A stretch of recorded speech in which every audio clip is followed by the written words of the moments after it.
Welcome back दोस्तों, SK ज्ञान में आपका स्वागत है। आप मेरा यूट्यूब चैनल एसके ज्ञान देख रहे हैं। आपका मैं स्वागत करता हूं। आप वीडियो लास्ट तक देखें। अगर आप नए हो तो सब्सक्राइब ज़रूर करें। आज मैं म्यूचुअल फंड के रिगार्डिंग आपसे बात करने वाला हूं। म्यूचुअल फंड निवेश के लिए एक ऐसा ऑप्शन है जिससे आप अपने छोटी या लंबी दोनों तरह की अवधि के लिए टारगेट को पूरा कर सकते हैं। प्लानिंग के साथ आप अपने बच्चों के एजुकेशन, अपने रिटायरमेंट, घर खरीदने या बेटी की शादी के लिए अच्छा पैसा जमा कर सकते हैं। इसके लिए आपको बहुत मोटी रकम एक साथ निवेश करने की ज़रूरत नहीं है, बल्कि आप एसआईपी के ज़रिए हर महीने थोड़ी थोड़ी रकम जमा करके लंबे समय को बड़ा फंड तैयार कर सकते हैं। आज के समय में शादी पर बहुत खर्च होता है। आप बेटी की शादी करें, उसके लिए अच्छे खासे फंड की ज़रूरत पड़ सकती है, या हम आपको बताएंगे कि कैसे आप बेटी की शादी के लिए 60 लाख रुपए का फंड तैयार कर सकते हैं। कितना लगेगा समय 60 लाख रुपए का फंड तैयार करने के लिए? सबसे पहले आपको पता होना चाहिए कि अच्छा रिटर्न कहाँ मिलेगा। आमतौर पर म्यूचुअल फंड 10 से 12% रिटर्न देते हैं। 12% के रिटर्न के हिसाब से यदि आप हर महीने 6,000 रुपये इन्वेस्टमेंट करते हो तो 20 साल में 60 लाख रुपये का फंड तैयार किया जा सकता है। एक्सपर्ट कहते हैं कि ऐसे टारगेट के लिए आप मल्टी कैप फंड्स का चुनाव कर सकते हैं। अच्छे मल्टी कैप फंड से आप 20 साल में 60 लाख रुपये जमा कर सकते हैं।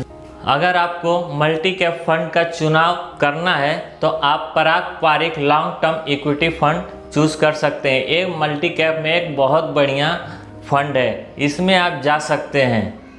या फिर आप Kotak Mahindra multi cap fund में भी जा सकते हैं। ये भी बहुत अच्छा फंड है। ये दो फंड मैंने आपको रिकमेंडेड किया है। ये बहुत बढ़िया फंड है, इसमें आप इन्वेस्टमेंट कर सकते हैं। और ये फंड में जोखिम बहुत कम होता है। फ़र्क इतना है कि कहीं कम होगा और कहीं ज़्यादा होगा। म्यूचुअल फंड में निवेश पर जोखिम बहुत कम रहता है, खासकर जब आप लंबी अवधि में निवेश करना चाहते हैं, तब जोखिम काफ़ी कम हो जाता है। क्योंकि छोटी अवधि में रिटर्न निगेटिव हो जाए तो लंबी अवधि में उस पर कोई फ़र्क नहीं पड़ता, आगे चलकर वो पॉजिटिव ही होता है। म्यूचुअल फंड में जो आप पैसा लगाते हो वो पैसा म्यूचुअल फंड के जो फंड हाउस के फंड मैनेजर है वो मैनेज करता है। उन्हें पता होता है कि कब पैसा कहाँ लगाना है। बता दें कि म्यूचुअल फंड में आमतौर पर दो कैटेगरी होती है, इक्विटी और डेब्ट। इक्विटी स्कीमों में शेयर मार्केट में इन्वेस्टमेंट किया जाता है, इसमें रिटर्न अच्छा मिलता है। लेकिन डेब्ट स्कीमों में रिटर्न थोड़ा कम मिलता है, लेकिन इसमें जोखिम भी कम होता है।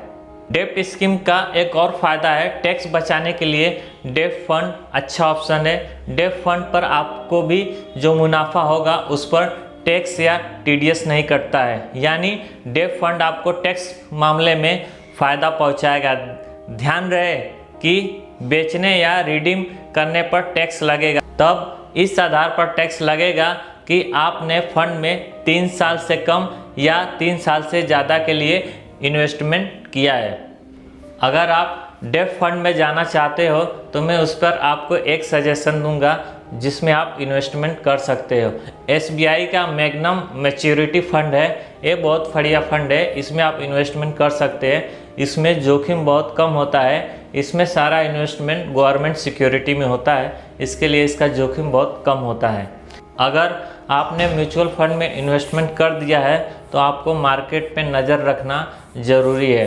नज़र रखना ज़रूरी है। म्यूचुअल फंड में आपको निवेश के बाद इस पर लगातार नज़र रखना ज़रूरी है, ताकि आपको ये मालूम रहे कि जिस स्कीम में आपने पैसा लगाया है वो फ़ायदेमंद है या नहीं। इसलिए आप समय समय पर इन्वेस्टमेंट को चेक करते रहें।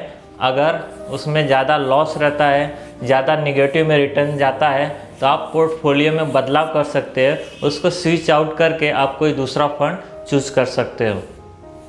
अगर आपको वीडियो अच्छे लगे तो लाइक ज़रूर करें, और जो नए यूजर्स हैं वो सब्सक्राइब ज़रूर करें।